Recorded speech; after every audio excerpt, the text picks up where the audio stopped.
میرا یقین ہے کہ اللہ پاک کی ذات سے پڑھ کر کوئی عظیم الشان نہیں اور اس کے رسول کا ہی اعلی مقام ہے۔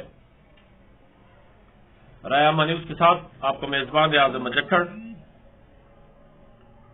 کئی دنوں سے یہ بات ایک ہمارے سینئر جرنلسٹ شامی صاحب کی معرفت کہ باجوہ صاحب نے انہیں کچھ کہا ہے، گردش کر رہی ہے، اس پر مختلف تبصرے ہو رہے ہیں، تو آج لب کشائی اس پر کرتا ہوں کہ یہ بات اظہر بن شمس ہے کہ مجھے کیوں نکالا، مجھے 85 میں کیوں لایا گیا، مجھے 23 میں کیوں لایا گیا، یہ باتیں اب بے معنی ہو کر رہ گئی ہیں۔ 50 سال سے حکمران، انہوں نے ڈیلیور کرنا تھا، قوم کو کچھ دکھانا تھا۔ قوم آج معاشی دلدل میں گر کر کروڑوں عوام غربت کی لکیر سے نیچے چلے گئے ہیں۔ یہ وہ باتیں ہیں جو دکھانے، یہ کوئی معنی نہیں ہے کہ کیوں نکالا، کیسے لایا گیا۔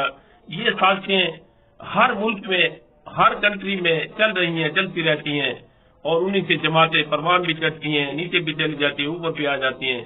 یہ کوئی معنی یہ رکھتا ہے کہ قوم کو جو جماعت ایک طویل عرصہ حکمران رہی ہو اس نے کیا دیا ہے۔ وہ یہ گلہ کر کے کہ مجھے انہوں نے یہ کام نہیں کرنے دیا، مجھے مقتدر حلقے روکتے رہے، یہ ایسا نہیں ہو سکتا۔ یہ سیاستدانوں کی ذمہ داری ہے۔ ہمارا جمہوری ملک ہے، اسلامی جمہوریہ پاکستان میں جب وہ عوام کی ووٹوں سے منتخب ہو کر آتے ہیں تو ان کی ذمہ داری بن جاتی ہے، چاہے وہ ووٹ دھاندلی زدہ ہوں، چاہے وہ ووٹ RTS بٹھا کر لایا جائے، چاہے وہ اس طرح کا جو موجودہ الیکشن ہے وہ تو سامنے نظر آ رہا ہے کہ 8 تاریخ کو ووٹ کسی کو پڑے اور 9 تاریخ کو کس کی حکومت بن گئی۔ اس سے بڑھ کر جو ضمنی الیکشن ہوا ہے وہ اس سے بھی بدتر ہے کہ سامنے بتا دیا گیا ہے کہ ہم اس کو بنا رہے ہیں، عوام کا کوئی سروکار نہیں ہے۔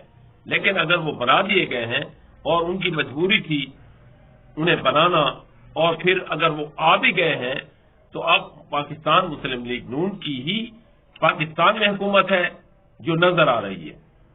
جو وزیر اعلیٰ پنجاب کا تجربہ کیا گیا ہے خاتون کا، وہ بھی نظر آ رہا ہے۔ ڈیلیور کریں۔ اب قوم اس بات کی متحمل نہیں ہو سکتی کہ ان کے پاس نہ روٹی ہو، نہ ان کے پاس کوئی گڈ گورننس ہو، نہ انہیں جو ہے نہ کوئی سہولیات میسر ہے۔ کسان اپنی جگہ پہ رو رہا ہو، عام آدمی اپنی جگہ پہ صحت کے لیے، تعلیم کے لیے، ہر شعبہ جو گرتا گرتا تباہ ہو کے رہ گیا ہے، اس کی بحالی ایک وسیع ذمہ داریوں پر بھری حکومت سامنے آئی ہے۔ اب وہ باتیں ختم کریں کہ انہی میں ہم لگے رہیں کہ مجھے کیوں نکالا، مجھے کیوں لایا، اور وہ یہ کہتے رہے کہ نہیں ہم اس پر جو ہے نا حلف دیتے ہیں کہ ہم نے تو کچھ بھی نہیں کیا۔ تو اگر کسی نے کچھ نہیں کیا تو اس میں عوام کا کیا قصور ہے؟